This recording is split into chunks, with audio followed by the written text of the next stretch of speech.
नमस्कार दोस्तों। तो आज हम डिस्कस करने जा रहे हैं एक असली लोकतंत्र की पहचान क्या होती है। क्या एक असली लोकतंत्र वो होता है जहां पर एक व्यक्ति केंद्रित पूरी देश चलता रहता है, सारे नेता लोग एक ही व्यक्ति की बात मानते हैं, या फिर एक असली लोकतंत्र देश वो होता है जहां पर एमपी अपने फैसले ले सकते हैं, ना कि डरे हुए रहते हैं। तो आज हम यही चर्चा करने जा रहे हैं। जो ब्रिटेन के प्राइम मिनिस्टर हैं स्टारमर, जिन्होंने एफटीए भी इंडिया के साथ साइन किया था, उन्होंने इस्तीफा दे दिया। इस्तीफा क्यों दे दिया है? क्योंकि वो कह रहे हैं हमारे पार्टी में कई एमपीज हैं जो मुझसे नाराज हैं, उन्होंने अलग अलग गुट बना लिए, अब वो किसी और को पसंद कर रहे हैं। इसके साथ में अभी क्या लोकल बॉडीज के जो चुनाव हुए थे, स्थानीय चुनाव हुए थे जो ब्रिटेन में, तो उसमें भी लेबर पार्टी ने बहुत ही घटिया प्रदर्शन करा है। लेकिन दोस्तों यहाँ पर हमें समझना ये पड़ेगा, सबसे जरूरी बात मैं लेबर पार्टी के बारे में बता दूं आपको कि करीबन मैं आपको बताऊं, जब भारत आजाद हुआ था उस समय लेबर पार्टी की सरकार थी। और उससे पहले कौन सी पार्टी की सरकार थी 1945 तक दोस्तों? तो उस समय थी कंजर्वेटिव पार्टी की, और उस समय चर्चिल प्रधानमंत्री थे। और जो चर्चिल थे दोस्तों, बहुत ध्यान से समझिएगा, वो नहीं चाहते थे कि जो औपनिवेशिक राज्य हैं ब्रिटेन के वो आजाद हों। लेकिन लेबर पार्टी थोड़ी सहानुभूति रखती थी, जो भी जिन पर भी गुलामी के गुलाम करा गया है जिन जिन देशों के लिए, उनको लो हम आजाद कर दे। तो लेबर पार्टी जैसे ही सत्ता में आती है उसके कुछ समय बाद ही वो अनाउंसमेंट कर देते हैं कि हम भारत को आजाद कर रहे हैं। और इसी के कारण भारतीय स्वतंत्रता अधिनियम 1947 को लेबर पार्टी ने पारित भी करवाया था दोस्तों। तो लेबर पार्टी का भारत से संबंध बहुत पुराना रहा है, और लेबर पार्टी में इस तरीके के काम एक बोले तो एक ग्रोथ की जो दिखती है ना, वो दिखने बहुत अच्छा साफ संकेत दिखता है लेबर पार्टी में जो चीजें होती हैं। और पिछले 10 सालों में कहा जा रहा है कि 5 करीबन प्रधानमंत्री बदले जा चुके हैं, जिसमें एक भारतीय मूल के ऋषि शौनक भी शामिल थे। तो हर एक चीज को हम डिटेल में समझने वाले हैं, बहुत ही आसान भाषा में समझाऊंगा कि ब्रिटेन का जो पार्लियामेंट सिस्टम है वो इंडिया से कैसा मैच करता है, और दोनों में प्रॉब्लम क्या है। मैं कागजों पर भी बात करेंगे, और जो प्रैक्टिकल है उस पर भी ध्यान देने की कोशिश करेंगे। तो बिना किसी देरी के पूरे टॉपिक को डिटेल में समझते हैं। तो चलिए शुरू करते हैं।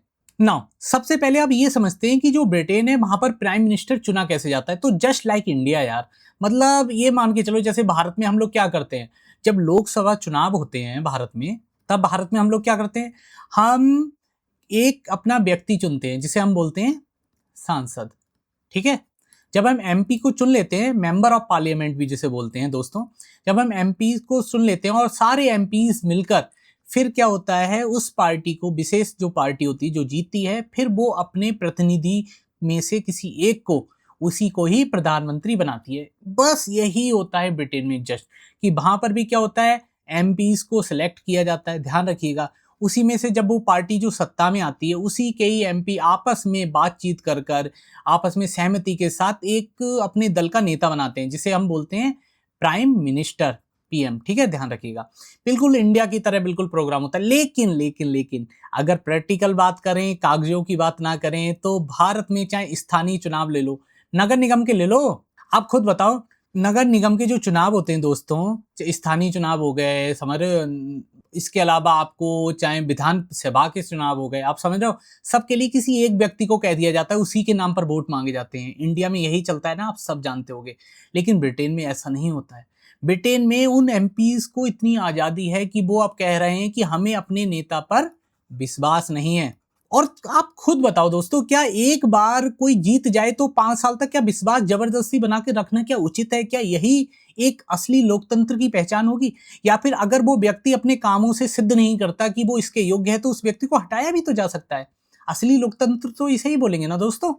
तो वही हुआ है जस्ट ब्रिटेन में। ब्रिटेन में जब सीधे से हम जानते हैं कि किस तरीके से महंगाई बढ़ी है, क्योंकि हम सब जानते हैं लगातार क्रूड ऑयल महंगा होता जा रहा था अमेरिका और ईरान युद्ध की वजह से। और इससे पहले भी हम सब जानते हैं कि यूक्रेन रशिया वॉर की वजह से भी यूरोप को बहुत प्रॉब्लम लगातार उठानी पड़ी है।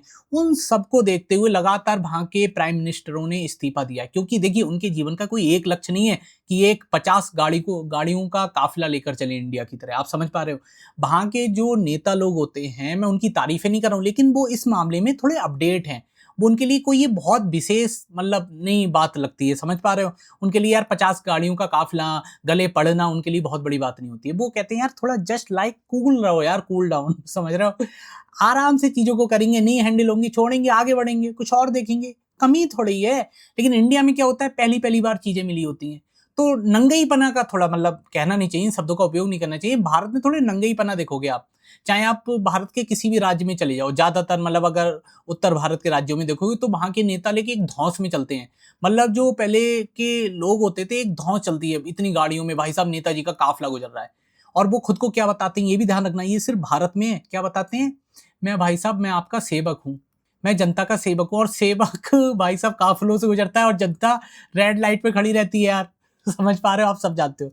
तो यहाँ पर हमने समझ लिया कैसे ब्रिटेन में प्राइम मिनिस्टर चुने जाते हैं और उनका जो सिस्टम है वो इंडिया से किस प्रकार सिमिलर है, किस प्रकार वास्तविक रूप में अलग भी है। अब हम समझने की कोशिश करते हैं दोस्तों कि पिछले 10 साल में किस तरीके से 5 प्रधानमंत्री बदले गए हैं जो ब्रिटेन के, उसे भी समझने की कोशिश करते हैं कि वो कौन से मेन कारण रहे थे। नाउ सबसे पहले बात करते हैं दोस्तों डेविड कैमरॉन की। तो इन्होंने क्यों रिजाइन किया था? इन्होंने किया था जो ब्रेग्जिट हुआ था। ब्रेग्जिट क्या कि यूरोपीय यूनियन से जो ब्रिटेन अलग हो गया था, जो यूके अलग हो गया था, करीबन 47 साल बाद, ये भी आप ध्यान रखना, 47 साल बाद वो अलग हुआ था। मतलब वो कोई संस्थापक सदस्य नहीं था यूरोपीय यूनियन का, बाद में उसने ज्वाइन करा है और उसके बाद बीच में ही उसे छोड़ दिया है। तो ध्यान रखना उसमें जो वोटिंग हुई थी उसके कारण डेविड कैमरॉन को रिजाइन करना पड़ा। अब आते हैं थेरेसा मे की तरफ, जो लेडी थी। तो इन्होंने भी ब्रेग्जिट प्रॉब्लम के कारण ही इन्होंने भी रिजाइन करा, तो उस समय बहुत चल रही थी यार। उसके बाद बोरिस जॉनसन यार, उन्होंने पॉलिटिकल स्कैंडल, मतलब एक बहुत बड़ा स्कैम हुआ था, कोई बहुत बड़ा स्कैम नहीं था। यहाँ तक कि इसका क्वेश्चन पीसीएस में भी आया है, यूपी पीसीएस में। ध्यान रखना कौन से साल आया है, आप इसको प्लीज प्रीलिम्स में देखना, प्रीलिम्स में ये क्वेश्चन आया हुआ है यूपीपीसीएस के कि बोरिस जॉनसन, वो कौन सा स्कैंडल था जिसके कारण बोरिस जॉनसन ने रिजाइन करा था। ठीक है, इसके बाद हम ट्रस्ट की अगर बात करें तो उन्होंने इकोनॉमिक प्रॉब्लम, जो लगातार महंगाई बढ़ती जा रही थी और जिस तरीके से अर्थव्यवस्था ग्रो करनी चाहिए वो ग्रो नहीं कर पाई थी, तो उसके कारण रिजाइन कर। मतलब वहां के जो प्राइम मिनिस्टर हैं वो कितने यार अच्छे हैं यार। मतलब हमारे, ये एक जनरली पर्सपेक्टिव की नजरिए से मैं बता रहा हूं। आपको क्या लगता है प्लीज आप कमेंट सेक्शन में बताओ कि यार वहां पे इकोनॉमिक प्रॉब्लम हो गई, कोई स्कैंडल सामने आ गया तो वहां के प्राइम मिनिस्टर रिजाइन कर देते हैं यार, समझ रहे हो। और इंडिया में वो तो आप कमेंट में ही बता पाओगे। एंड इसके अलावा जो ऋषि शौनक थे, भारतीय मूल के थे भाई साहब, वो सिर्फ हारे थे, समझ रहे हो, उस वजह से उन्हें रिजाइन करा था। मतलब उन्होंने बताया भाई साहब हम रिजाइन नहीं कर सकते, हम हारेंगे तभी रिजाइन करेंगे, जो अक्सर इंडिया में होता है। और उसके बाद स्टारमर की हम सब जानते हैं, इन्होंने अभी हाल ही में रिजाइन किया है। कह रहे हैं कि इन्होंने बोला है कि भाई साहब मेरी पार्टी में गुट बन रहे हैं, लेबर पार्टी में तरीके के। लेकिन इसके साथ हम सब समझ सकते हैं कि लगातार महंगाई भी ऊपर जा रही है और अर्थव्यवस्था लगातार दब रही है ब्रिटेन की, तो उसके कारण लगातार इनके ऊपर प्रेशर था, जिसके कारण स्टारमर ने रिजाइन कर दिया। लेकिन इनके एक बहुत ही अच्छा इन्होंने इनिशिएटिव लिया था कि इन्होंने INDIA यानी कि इंडिया के साथ FTA, समझ लो, साइन किया था। यही इनकी बहुत बड़ी उपलब्धि, और इंडिया जैसी मार्केट के साथ इस तरीके के एग्रीमेंट साइन करना जो सच में ब्रिटेन के लिए भी बहुत ही ज्यादा लाभप्रद है, हम सब जानते हैं। और इसी से एक क्वेश्चन भी निकल कर आता है, क्या इंडिया के ऊपर इसका कुछ इफेक्ट आएगा कि प्रधानमंत्री फिर से बदल गए यार, 5 प्रधानमंत्री बदल गए?